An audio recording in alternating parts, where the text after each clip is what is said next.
I had my first ever MRI of my head this week, and I want to talk about it. I want to talk about what it was like firsthand experience going through this procedure, to let y'all know what you might expect, to let y'all know how long it took for me specifically to get my results. It might be different person to person, clinic to clinic, and circumstance to circumstance. I have a feeling I know why I got my results back when I did, and we'll get to that towards the end of this video. I'm Jenna, or Jenna Cat. I create lifestyle vlogs here on YouTube with an emphasis on productivity, creativity, and self-care. So this is a little different. For me, when I am doing something new and a little scary, I want to know absolutely as much as possible about it.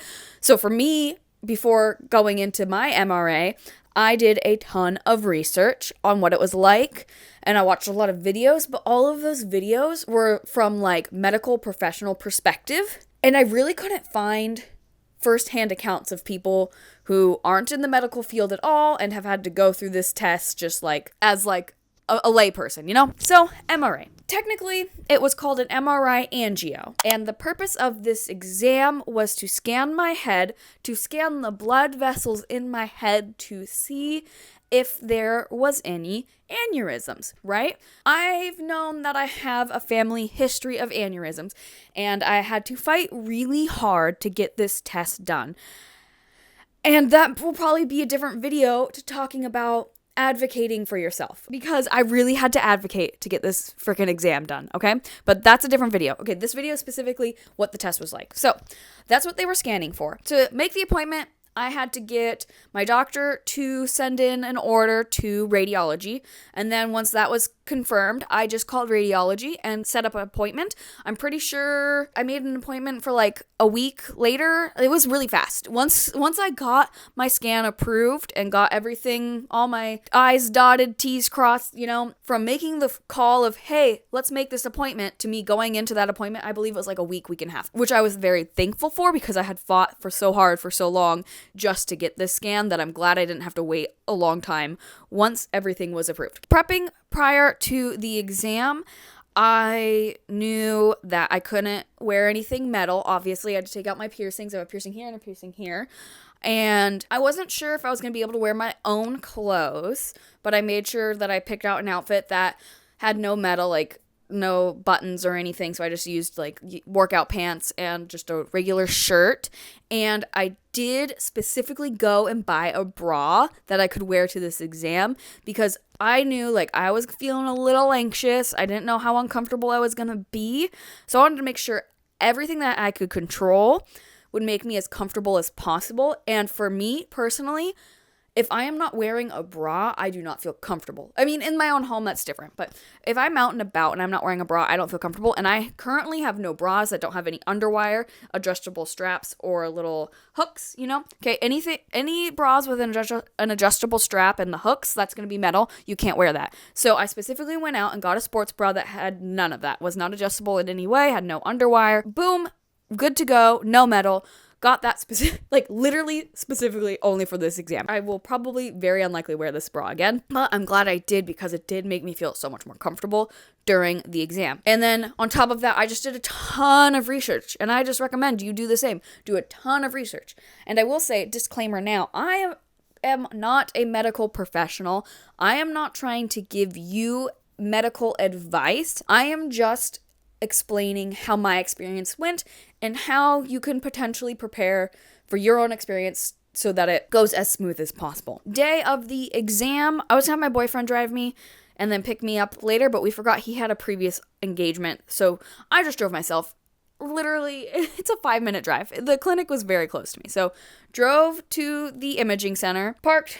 They wanted me to get there 30 minutes early. My appointment was at 11, got there at 10:30, checked in. They gave me 2 pieces of paper to fill out, just very basic. If I have any pacemaker, if I have any metal, this or that, if I've had any other surgeries, blah, blah, blah, blah. So just whole form that you fill out, two pages of those, but it went by really fast. They also told me that the appointment itself would take an hour and a half. And I was like, dang. That's a long appointment. So I was prepared. I was ready for a long process. A little bit before 11, my imaging technician called me up for my turn. So I was very pleased that they were ahead of schedule and I didn't have to wait in the waiting room super long. And she took me back to a little room with like a very heavy duty like curtain thing that she would draw close. She handed me a hospital gown and some really fashionable hospital pants. I was glad that they gave me pants because I really didn't want to walk around in just a hospital gown. And she did say I can keep on my underwear, but take off all my other clothes. I also took off my socks. Later regretted it because my toes were so cold, and I bet I could have kept my socks on.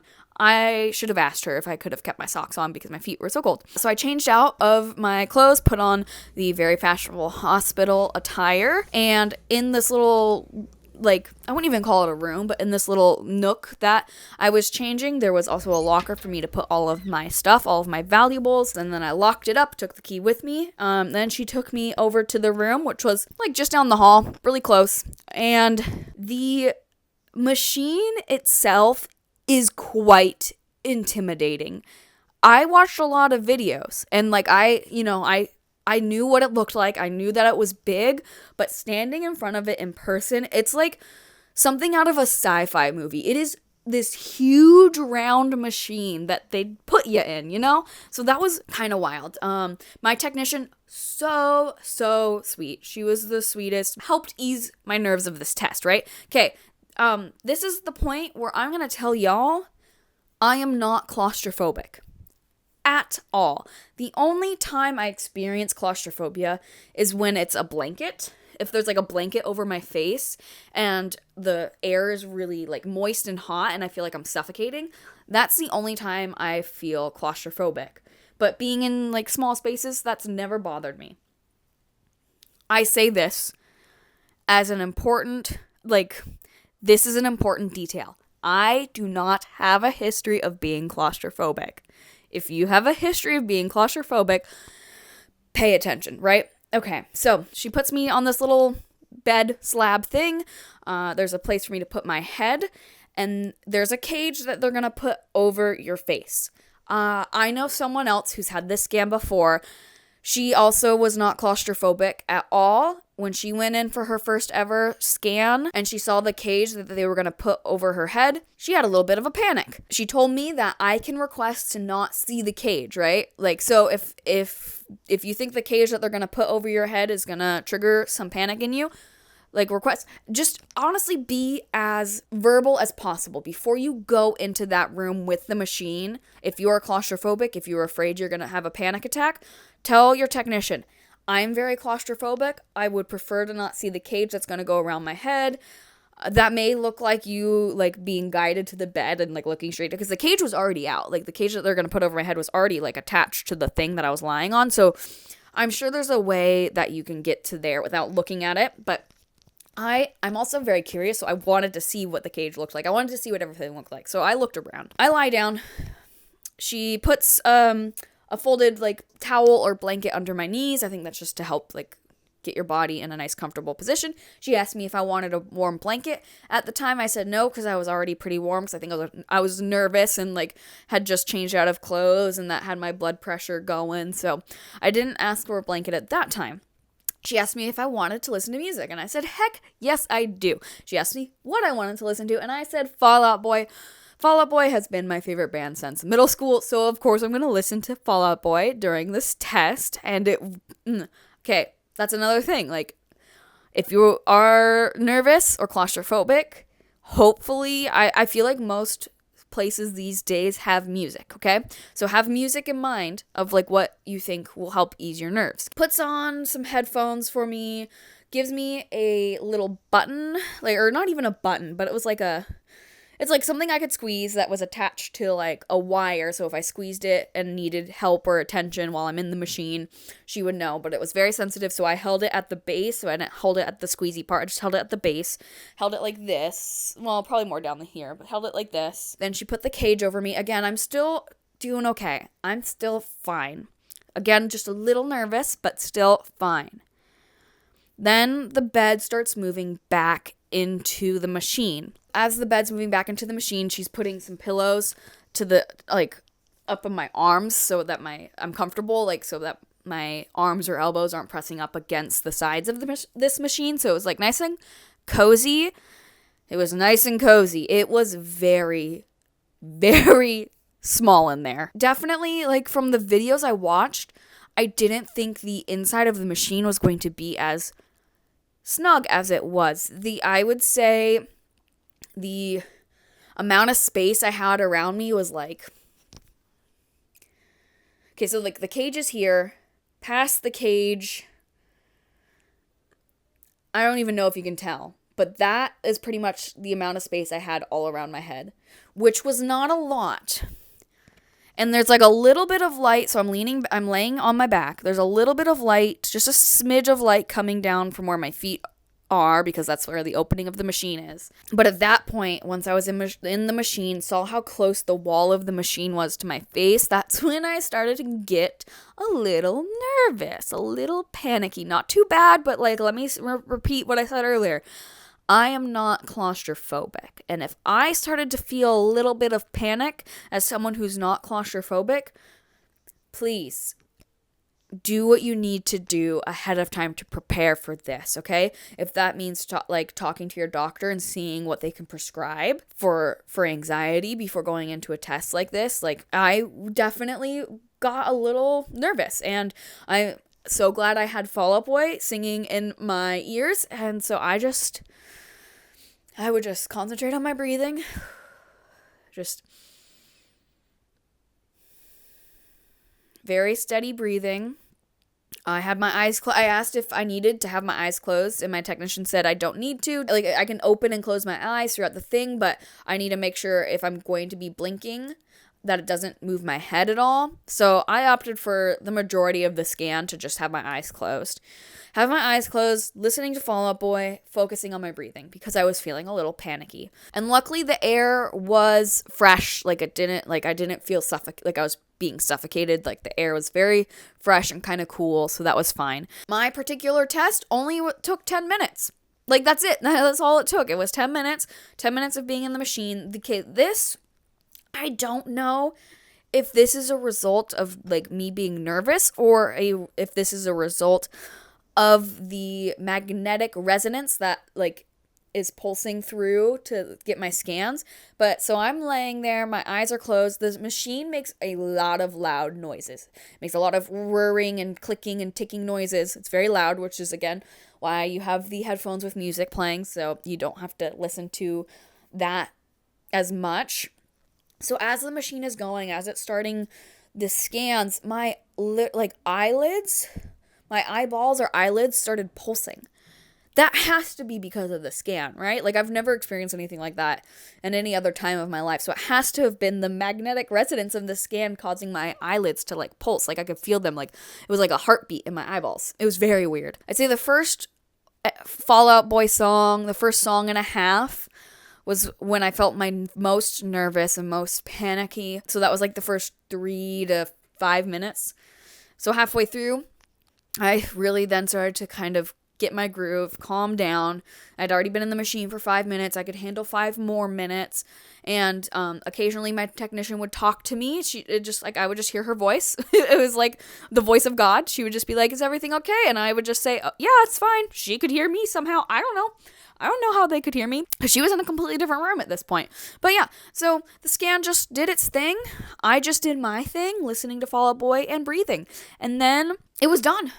She pulled me out. She said, "Oh my gosh, I'm so sorry. My machine just shut down before I could check our last image to make sure it was good. So just wait here while we wait for the machine to boot up." And I was like, "Okay, that's fine by me. I'm not even in the machine at this point." She's like, "Would you like a warm blanket?" I'm like, "Yes, my feet are very cold." So at that point, she gave me the warm blanket. It was very nice. It was a very nice warm blanket. And then I had to wait, I don't know, another 8 minutes for their machine to turn back on so that she could check the images. But like, obviously I'm not going to blame them for that. That's just technology being a little goofy. That's just technology. Sometimes it's a little goofy. But yeah, once her machine came back on, she checked the images, saw that they were all good, and I was good to go. So like, you know, like when I called to make the appointment, they said it would be an hour and a half. It was like, 5 minutes for me to change, 10 minutes for the scan, another 8 minutes to wait for the machine to reboot, and then for another 5 minutes for me to change. So yeah, I was there for like less than an hour, which was awesome. I'm not gonna promise that every scan is like that. I'm like, there's gonna be, depending on what you're going in to get scanned, you could need more types of images or more image options. Like, could take longer. For me, it was very short, and I was very happy about that. So yeah, that was my MRI experience, whatever you want to call it. Yeah, it went really smooth, but there was a little bit of panic there. So again, I can't emphasize this enough. If you are claustrophobic, definitely do everything you can to prepare and be as communicative as possible to your technicians and just let them know how you're feeling, okay? But it's going to be okay. Like, nothing happened to me. I know phobias, like, you can rationalize it all you want. They're still phobias, right? But I just, like, am giving, like, a little bit of peace of mind, hopefully, that I survived the scan. That was the least of my worries.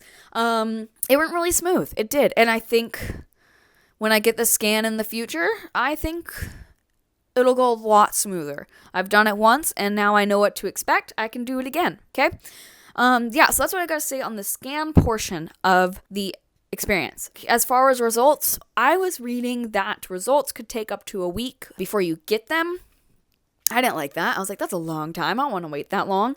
When I checked out, I asked my technician how long I should expect. She said they will pop up in my MyChart. If you don't know what MyChart is, it's what my health insurance uses as like their portal. It's an app and a website, and it's just a portal of where you can check your appointments and billing and blood work and all that kind of stuff. So she said it should show up on my MyChart by the end of the day, but depending on who like writes the notes in relation to my scans, it could be like absolute gibberish to me. It could be really like medical words that a layperson wouldn't understand, or it could be really straightforward words, okay? So she said it would be in my chart, but I might not understand what it says. I would have to wait a day or two for my doctor to review it and then call me and tell me what it all means. So that time frame was much easier to swallow, okay? So yeah, I spent the rest of the day. I took the whole day off of work, just because I didn't know how anxious I was going to be after the test. Like, I didn't know if I was going to have, like, an unexpected panic attack and then need the whole day to recover. So I did take the whole day off, even though I was there for less than an hour. I took the whole day, and I'm so glad I did. It was just nice to relax after that. You know, I went about my day, played video games, hung out. Every time my phone buzzed, I got a little bit anxious because I was like, oh my God, is that my results? My results came in on my MyChart around 3 or 4 that afternoon. I can't remember exactly what time. I popped open the results. As I was reading through the results, get a phone call from one of the doctors in my doctor's office. I think the reason why this was so fast was because of what the results were. So as I'm reading it, it's not directly straightforward what I'm reading, but I'm reading it thinking, I think this is saying I have a brain aneurysm. And then I get the phone call from my doctor, and she was able to clear everything up. Yes, it was a positive result. I do have a small aneurysm behind my left eye. But talking to this doctor, she was not super worried about it because it was super small. Again, this will be a different video because now I have to meet with a neurosurgeon and talk about next steps. So that's why it's going to be a different video, because I don't have all the information. But this test very well could have saved my life. Because now I know, right? And now I know I'm probably going to have to need one of these tests probably once a year to monitor it, to monitor my aneurysm, to make sure it doesn't grow, depending on what my neurosurgeon decides to do with this information, right? And again, I'm not a medical professional, so take this with a grain of salt. If your results were a negative, you may not hear right away. I think the reason why I heard back immediately after those results hit my MyChart, I think I heard back from a doctor because they found something. And I think they probably want to, like, if they find something like an aneurysm, they probably want to let the patient know as soon as possible what it is, what it means. And again, I'm not worried about it. I'm not. It's very small. I can't tell if my face looks red in the camera, but I think I'm getting sick. I feel so hot right now. Okay, so yeah, that was my experience with an MRI Angio. It was very smooth, and it probably saved my life, okay? So, yeah, I'll save my rant of advocating for yourself medically for another video because that's a long-ass rant, okay? But for now, that's what my experience was getting this test. If you have questions, pop them down in the comments. I try to respond to as many comments as I possibly can. And I love helping people, so if you have a question and I can answer it, I would love to try to answer it. All right, I think that's the end of this video. My brain is done thinking today. So, yeah, I hope y'all have a lovely day. And if you want to stick around for some lifestyle vlogs, consider hitting subscribe. But I completely understand this video. It's more of just an informational video. Oh, I'm so out of it. Okay. Thank you so much for watching. Oh yeah, I'm really I think my body was trying to just get me through this video because now I'm like, decline rapidly. I hope y'all have a lovely day, and I hope y'all have the courage you need to go through one of these tests. All right, have a lovely day.